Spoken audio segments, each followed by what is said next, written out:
What up? It's James of P2F Fighting. Let's talk about it.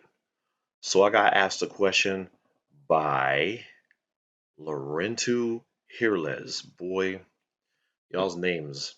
I'm sorry, man. I'm terrible with them. But anyway, let's go over the question. What martial art can beat Krav Maga?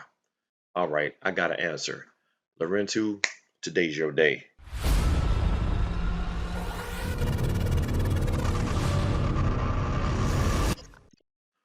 So, what martial art can beat Krav Maga? All right, I'm gonna have to get you guys to understand something about these kind of questions. I get asked these kind of questions a lot. What martial art can beat Taekwondo? What martial art can beat karate? Can Kung Fu beat karate? Can karate beat Kung Fu? Blah, blah.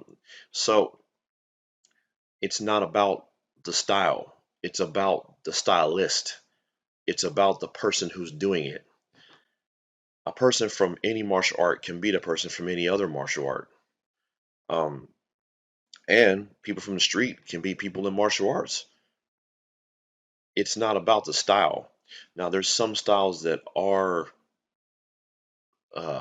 created to uh, be better against certain martial arts. Just like they say, styles make fights. So when you take a highly aggressive style and you put it against a highly unaggressive style, that's going to work in someone's favor.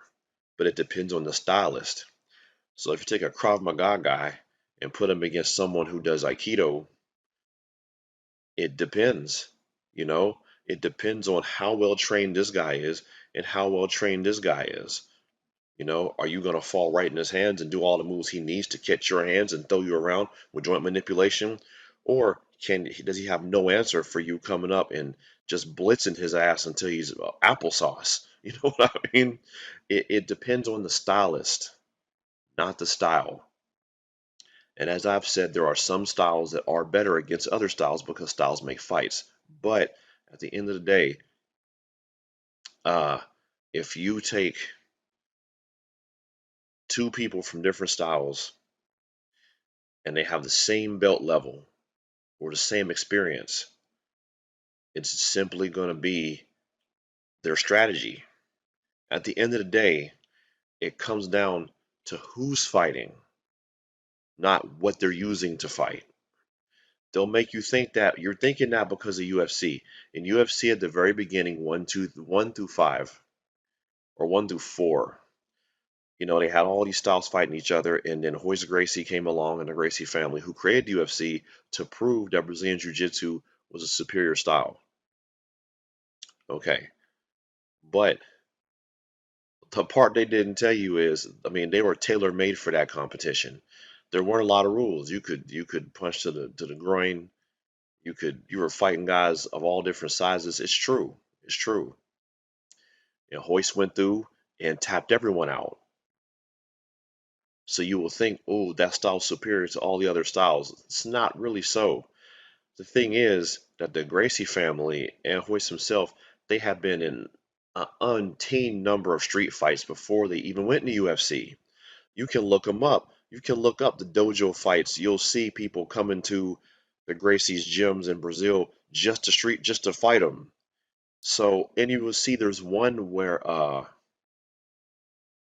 Hickson, who they said was the best of all of them, Hickson's beating up some guy on the beach from another school. They went down to the beach and swung it out, and those guys were, before UFC happened. Those guys already had a whole bunch of real fights, and a lot of the styles where they came in to fight in UFC, they didn't have all those experiences, or they had experiences with rules, whereas BJJ did not.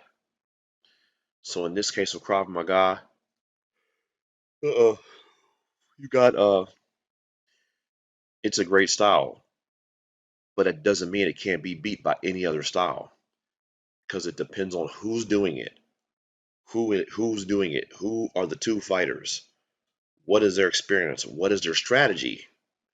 That's who's going to win, not the style, the person. All right. So that's what all these questions about, is this style better than that style? Is that style better than that style? It depends on the person.